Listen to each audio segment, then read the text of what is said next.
Hi guys, welcome back to my channel, and I have a story for you.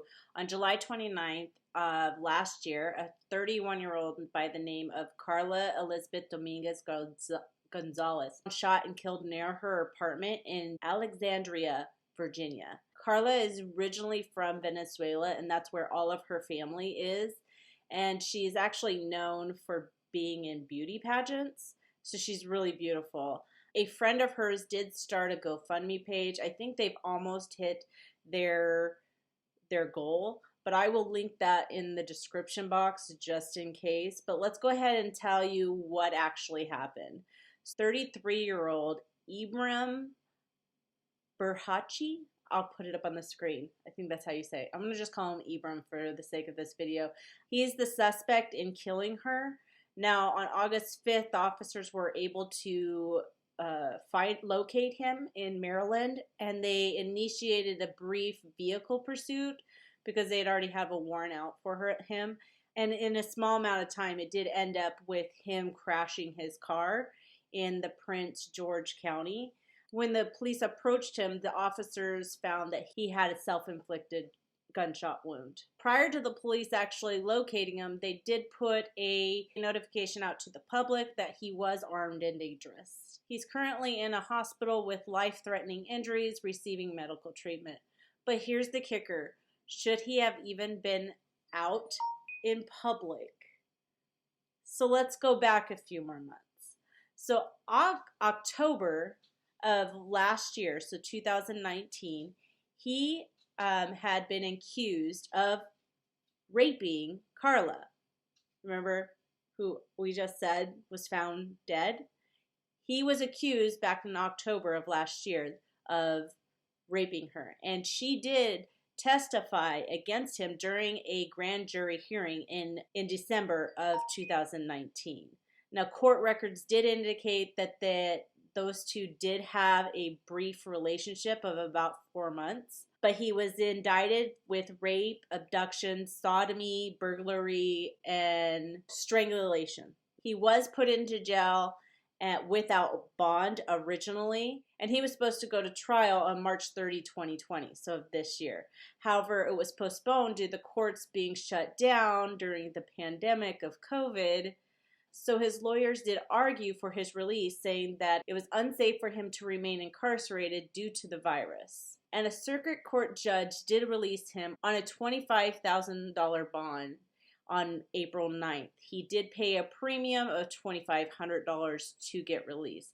Now, less than a month later, so on May 8th, he was found by police having odd behavior in a drive-thru after he had crashed his car. He was taken to jail on 2 counts of first-degree assault, 2 counts of second-degree assault, and harming a law enforcement canine. Yeah. Oh, and he was also charged with resisting arrest and driving intoxicated. Such a winner. Then a few days later, on May 11th, he was released again because I guess this happened in a different county and wires got crossed, and so they didn't know about the rape charges that he had previously been released from because of the COVID pandemic.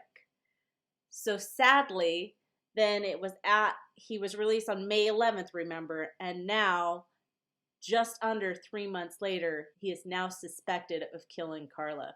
So a lot of people are kind of getting up in arms about this because he committed so many different offenses when he should have been locked up the whole time. And I kind of agree with them. We have to remember that these are dangerous people in jail. Not all of them. Let's say that. I'll say that. Not all of them are dangerous. Now, if he was someone that was like a petty theft person, okay, but he was indicted on a charge that was a violent offense. So I don't know why he would have been eligible. I don't think that COVID is a reason. In my personal opinion, I don't believe COVID is a reason for someone that's in jail on a violent offense to get out. Let me know your thoughts in the comments below. Maybe I'm out of line. Maybe, I don't know. Maybe you agree with me. But that's kind of how I feel. My heart goes out for Karla's family because they're stuck in Venezuela. she's here by herself, and then she's having to go through this whole rape ordeal and going to trial, and then he gets out because of COVID. No, and now she's dead. I do know that the lawyers that did make the motion to have him released did issue a statement of apology. I'm glad that they did.